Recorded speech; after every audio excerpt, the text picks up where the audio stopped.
The snake moves fast, cold, calculated, venomous. But when you take off its head, it doesn't slither, it spasms, it lashes out, and then it dies. That's exactly what just happened in southern Ukraine. Russia's front line, twitching, chaotic, paralyzed. Why? Because Ukraine just pulled off something unbelievable, a precision strike that changed everything, and the world saw it happen in real time. So what did Ukraine destroy, and how did one strike decapitate a major Russian push? Let's break it down. In war, cutting off the head often means taking out the leadership, the command center that holds everything together. It's a strategy that's been used for centuries. After all, without leadership, an army loses its direction and its ability to function. But this also happens with another kind of head in warfare, one that's just as critical.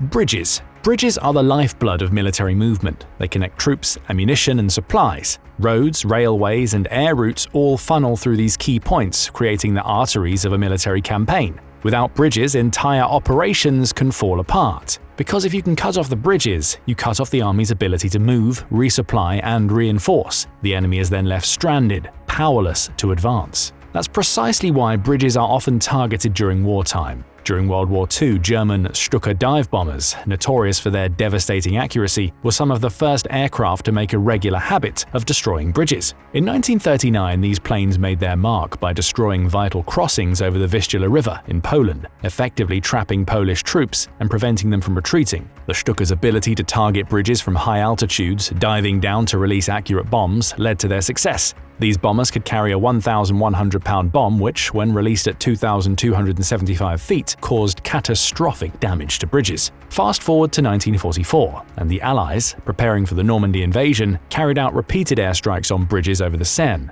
By June 6, 1944, when Allied forces landed in France, only one bridge across the Seine was still functional, a testament to the effectiveness of those relentless attacks. Similarly, the air raids in Vietnam on the Paul Duma Bridge at Hanoi between 1967 and 1972 saw US forces repeatedly destroy spans, ensuring the bridge's strategic importance was neutralized for months despite numerous repairs. In the 1991 Gulf War, the US Air Force launched a devastating campaign to destroy bridges in Iraq, particularly targeting the supply lines from Baghdad to Basra. By the end of the campaign, 43 out of 54 major bridges in Iraq were destroyed, crippling the enemy's ability to move supplies and troops effectively. Yet despite all these powerful examples, destroying bridges is far from a simple task. It's a lot more complicated than just dropping bombs and crossing your fingers. Here's why. From the air, bridges might seem huge, but when you're diving down from 20,000 feet, they look like tiny lines across a vast landscape. Now add turbulence and wind, and you get a nightmare for accuracy. Then there's the construction aspect. You see, bridges are built to last, to carry trucks, tanks, and even trains.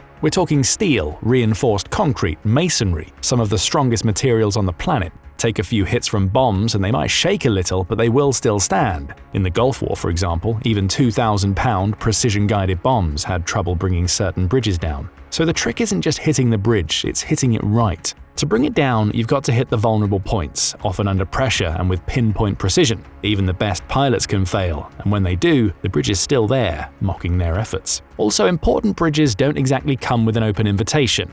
The more important the bridge is, the more likely it's going to be defended. So while you're trying to nail that bridge, there's a good chance that enemy fire is making the mission a whole lot riskier. Plus, today's bridges aren't the same as the ones bombed during World War II. They're fortified with all sorts of reinforcements, mobile fortifications, deployable barriers, and alloy composites that make them nearly impervious to attack. Simply put, the more a bridge matters, the more defenses it gets. So it's not just the bridge you're attacking anymore, it's the whole network of protection around it. And let's not even get into those instances where the enemy builds makeshift pontoon bridges as replacements. Just when you think you've knocked them down, they're back up, ready to keep the war machine moving. It's like the Medusa, cut off one head and two more take its place. And yet, despite all these obstacles, Ukraine managed to utterly obliterate a crucial Russian bridge, leaving even the Medusa's many heads powerless. Let's see how the Ukrainian forces pulled off such a remarkable feat. Just a regular day in the grey zone near Oleshki, a city in Kherson Raion, where the constant hum of the war hangs in the air. The Konkivskyi Bridge, a vital crossing over the Konky River, stretches almost 500 feet across the water, connecting the small town to a wider network of routes leading to Antonivsky Island. This bridge is located roughly 1.86 miles from the Antonivsky Bridge, which was destroyed in 2022. For now, everything seems calm in Oleshki, but soon the Konkivskyi Bridge will share the same fate as its neighbor. And so, the silence shatters. Without warning, the sky is torn open by the roar of an incoming airstrike. The strike, sharp and deadly, hits its mark. 2 massive sections of the bridge are obliterated in a single, devastating explosion. The air thickens with the blast, sending a fiery, violent cloud of smoke billowing into the sky, a truly grim omen of destruction. The shattered bridge sections plummet into the waters below, crashing into the river with a violent splash. The remains of the bridge twist and turn, leaving behind a jagged, unrecognizable mess of steel and concrete. And just like that, the snake is dead.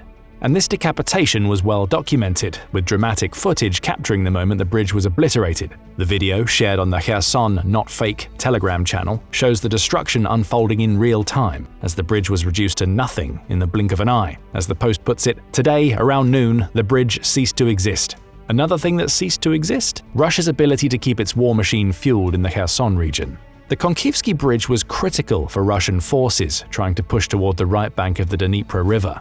Just days before the strike, Russian troops have been ramping up activity in the area, making daily attempts to cross into Ukrainian-held territories. But with the bridge now destroyed, which took the Russians entirely by surprise, those efforts are essentially dead in the water. The best part? The surrounding terrain is made up of small islands, so Russia has no real alternatives. While the Russian forces might try using boats, it won't be enough to sustain operations or make any significant advances. Even Medusa is all out of heads. So it shouldn't be surprising that the consequences for Russia are huge. The bridge was central to getting supplies, ammunition, and reinforcements to the front lines. Now, with it gone, Russian forces can't resupply or reinforce quickly, and in a war of attrition, where logistics are key, that's a serious problem. And this strike isn't something Russia can fix easily. The country can't just throw up a temporary bridge and get it back to business. Rebuilding this critical infrastructure will take time and effort, and by then, Ukraine will likely be pressing forward. This is a massive setback for Russian forces in the Kherson region, leaving them cut off, vulnerable, and unable to advance as they'd planned. With this in mind, it probably won't surprise you to hear this wasn't the first attempt to destroy the Konkivskyi Bridge. Earlier in the war, the bridge had already been targeted, but despite those efforts, it remained operational for Russian supply lines until now.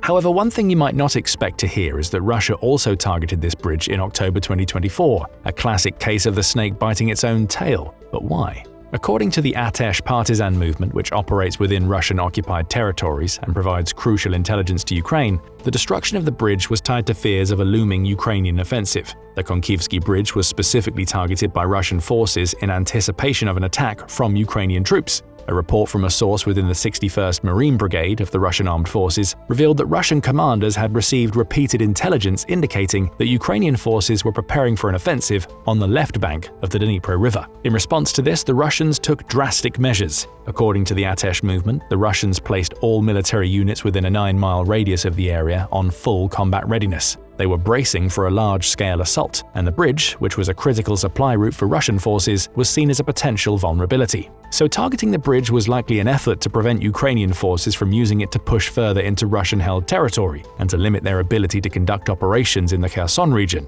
This preemptive strike was part of a broader strategy to hold key positions and slow any Ukrainian advances. Despite their efforts, the strike didn't provide the security the Russians had hoped for. In fact, it didn't even destroy the bridge. So Ukraine had to show them how it's really done. The Ukrainians ensured the bridge was completely obliterated, rendering it utterly unusable. No half measures, no patched-up repairs or temporary fixes. Still, there were some reports that this March 2025 strike was also carried out by the Russian forces. These claims primarily come from a Ukrainian defender and blogger who runs the Telegram channel Balu Hub. In a post, he sarcastically commented, "The Russians blew it up themselves to avoid rotating troops via the Konky Bridge. Now they're telling their troops that they won't be evacuated because they don't know how." We may have swapped out an insult or two in the translation, but the point still stands. However, as vivid as this version of events is, it's likely not true. You see, Russian forces had no logical reason to destroy the Konkivskyi Bridge themselves. As the occupiers of the region, they were actively using this bridge for troop movement and supply lines, particularly in efforts to push Ukrainian forces back. Destroying this bridge would directly harm their own military operations, making it harder to reinforce their positions. The footage that was shared by Balu Hub and others also aligns more with a Ukrainian military operation rather than an internal Russian demolition.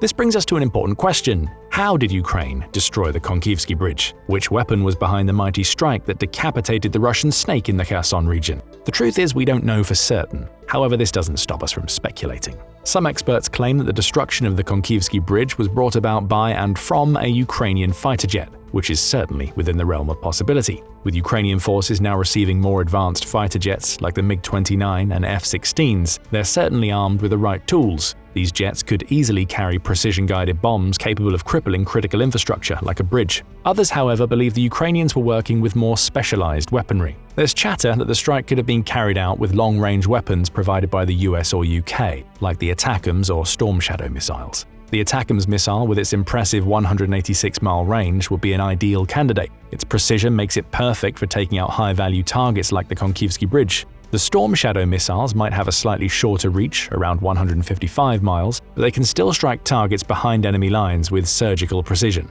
However, what makes the Storm Shadow particularly enticing is its air-launched capability, which fits the profile for a mission like this, especially if the strike came from a fighter jet. There's also the possibility that Ukraine used HIMARS to strike the Konkivskyi Bridge. After all, this system destroyed almost all major bridges in the Kherson region in 2022, leaving only pedestrian crossings intact. These attacks effectively isolated Russian forces on the western bank of the Dnipro River from resupply routes through Crimea. Finally, there's one more weapon that could have beheaded the Russian snake in the Kherson region: the Long Neptune. You see, the destruction of the Konkivskyi Bridge coincides with reports from Ukraine's President Volodymyr Zelensky that the Long Neptune had been tested and successfully used in combat. While details remain murky, the timing of these announcements aligns with speculation about the missile's deployment, most notably in the March 14th strike on a Russian oil refinery in Tuapse, nearly 300 miles from the front lines. That attack followed a ramp-up in the missile's development and its formal entry into service. With its impressive range of 621 miles, the Long Neptune could easily reach deep into Russian-held territory. And while Tuapse may be its most publicized target so far, the missile's capabilities make it a strong candidate for future, high-value strikes, possibly even one like the destruction of the Konkivskyi Bridge. The original Neptune, a truck-launched anti-ship missile based on the Soviet Kh-35 missile, had already proven itself by sinking the Russian flagship Moskva in April 2022. The updated Long Neptune, however, was modified for land attack roles, and its increased range allows it to hit targets that were previously out of reach, including strategic infrastructure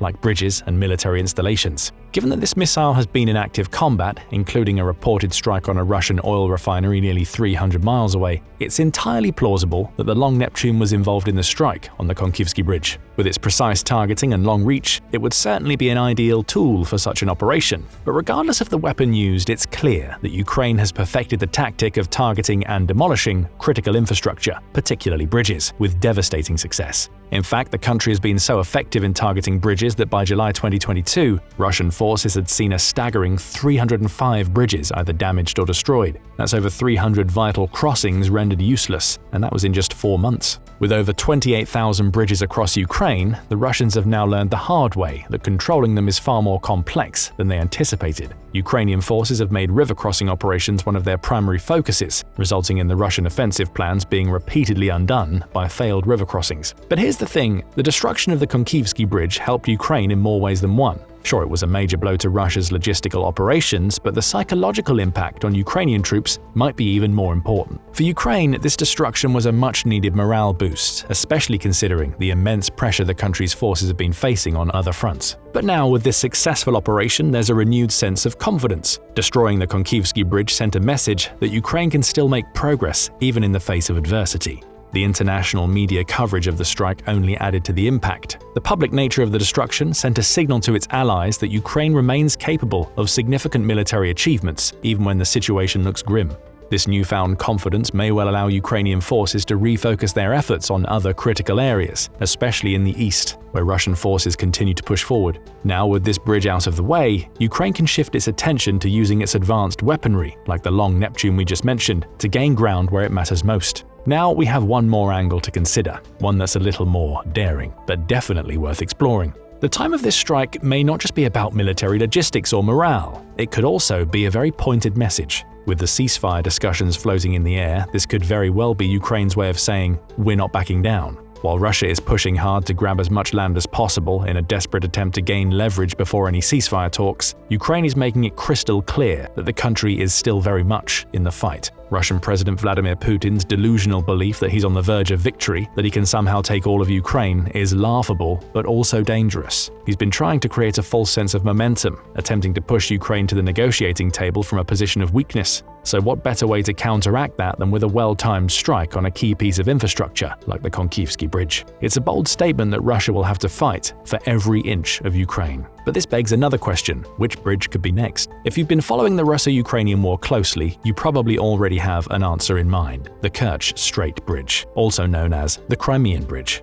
After all, this is no ordinary bridge. It's a symbol of Russia's grip on Crimea, a link that ties Russia to its illegally annexed territory. And with all the talks of US President Donald Trump considering recognizing the Crimean Peninsula as Russian, this bridge, or its destruction, becomes even more important. And Ukraine knows this. Kyiv understands that taking down this bridge isn't just a tactical move, it's a statement. Russia won't be allowed to cement its grip on Crimea no matter the diplomatic talk or shifting political winds. The Kerch Bridge represents Russia's audacity, its expansionist dreams. But Ukraine has already proven time and time again that it has the means to turn these grand Russian symbols of control into rubble. So far, the Crimean snake has escaped Ukraine's blade twice. The Kerch Bridge, stretching 11.8 miles across the Kerch Strait, was hit in October 2022 when an explosion caused a section of the road to collapse, and then again in July 2023 when sea drones targeted it, damaging the road bridge. The initial attack in 2022 was a game-changer, forcing Russia to rethink its logistics for Crimea, while the 2023 attack continued to sow chaos and disrupt Russian operations. But will a 2025 attack finally be the one that takes it down for good? What do you think? And how do you see the destruction of the Konkivskyi Bridge? Does it mark a turning point in Ukraine's strategy to disrupt Russian control over the Kherson region? Share your thoughts in the comments section below.